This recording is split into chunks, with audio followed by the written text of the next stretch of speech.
guys, so for my Module 1 assignment, I have decided that I am going to incorporate UDI into the module that I am currently teaching. So I am going to take you to that module. The module is a brand new module that I have not ever taught before. So this is my first time teaching this module. And this is my first time using Canvas. We have only started using Canvas since right after Christmas break, so around January. So the module that I will be incorporating UDI on is a fake news and bias in reporting module. I'm just going to take it from where I am now in the module. So we have a vocabulary activity that will be due probably this week.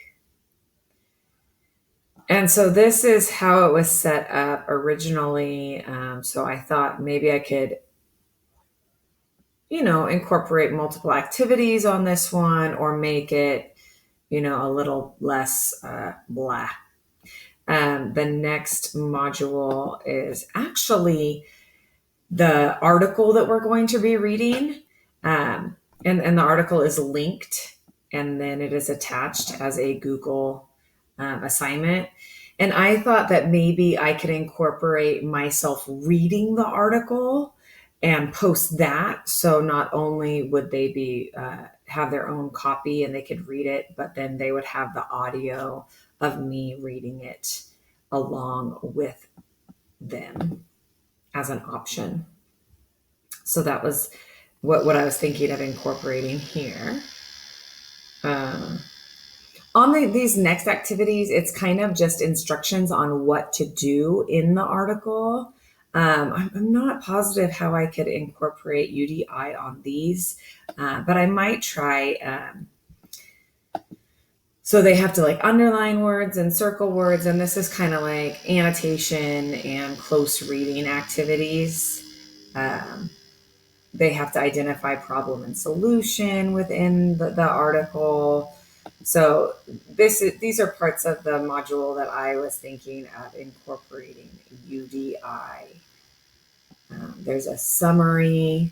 I thought maybe through their summary, I could offer them to, videotape their summary, or we could use this as a discussion piece because ERWC is very big on, having collaborative conversations and interacting with one another.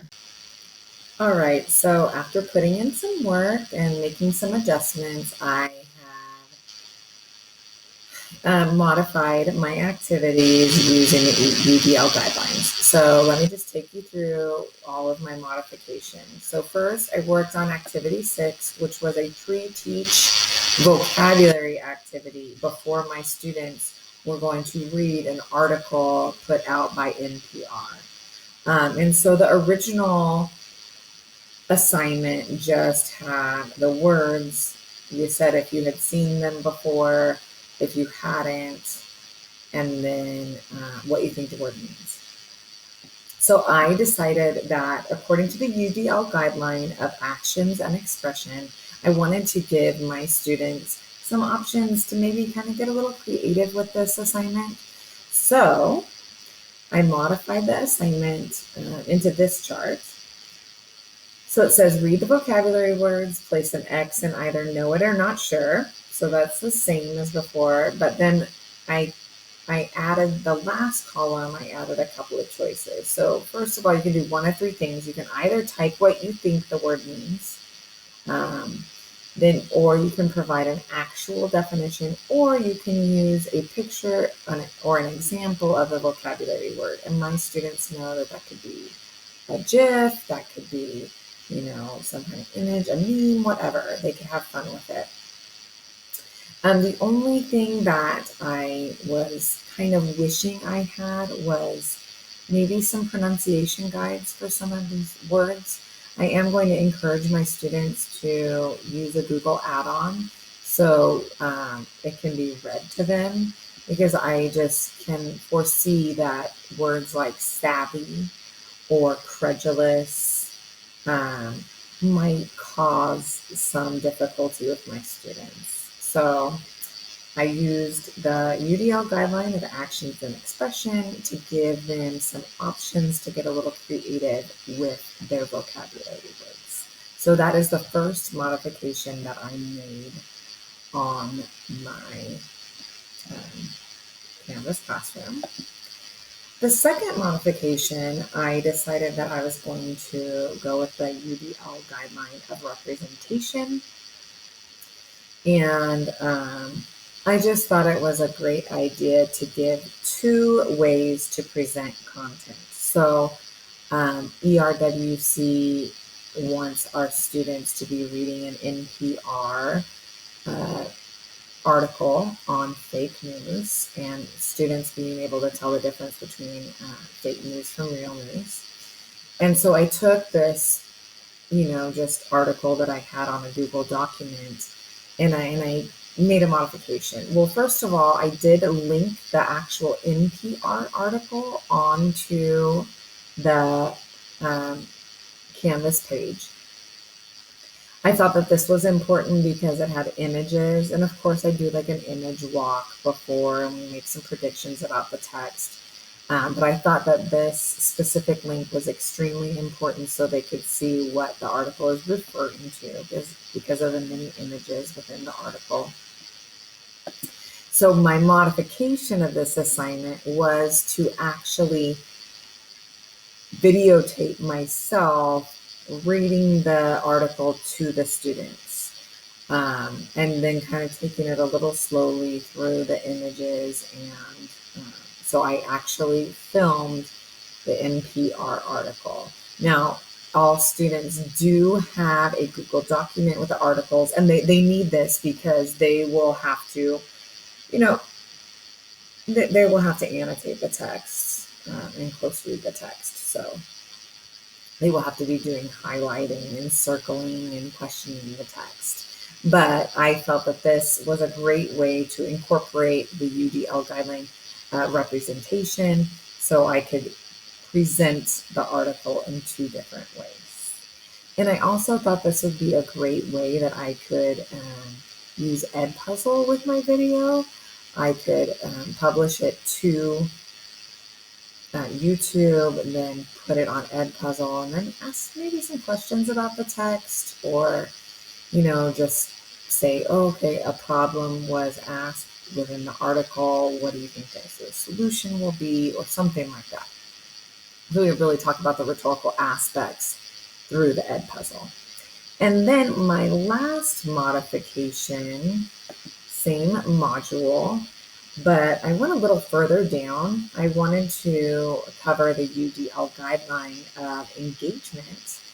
And I thought that the best way to engage the students is have them kind of reflect on what they actually got out of the lesson. Now, ERWC is very big on metacognition and thinking about how we think.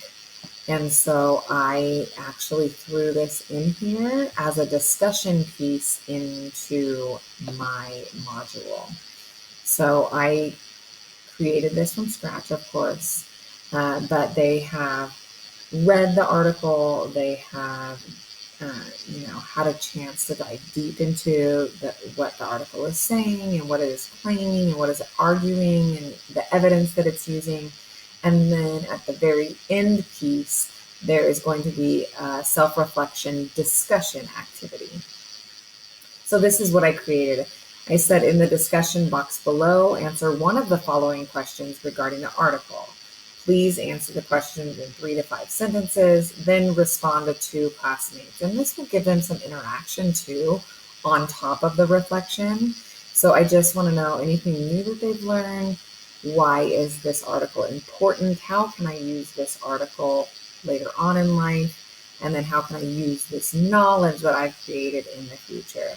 And so this is kind of like a fun way to get the kids to interact with each other and reflect on the activity. And I always encourage the students to video that. So I always tell them you can just answer the question or you can videotape yourself. So if you insert some media, you can upload and record your answer. So you do not have to type your answer out. You can do, although some of the kids are a little timid, you can record yourself just so the students that feel like they aren't good with grammar or they feel like they're going to be judged by what they write, they can upload a recording or some kind of media of them reflecting on the assignment. And so I covered engagement, representation, and actions and expression. Um, and these are my modifications that I made. And I do want to make more modifications. I really think that this whole module in your class has really encouraged me to step outside of the curriculum requirements and just add more and make it a little bit more exciting and easier for kids who struggle. All right. Thank you.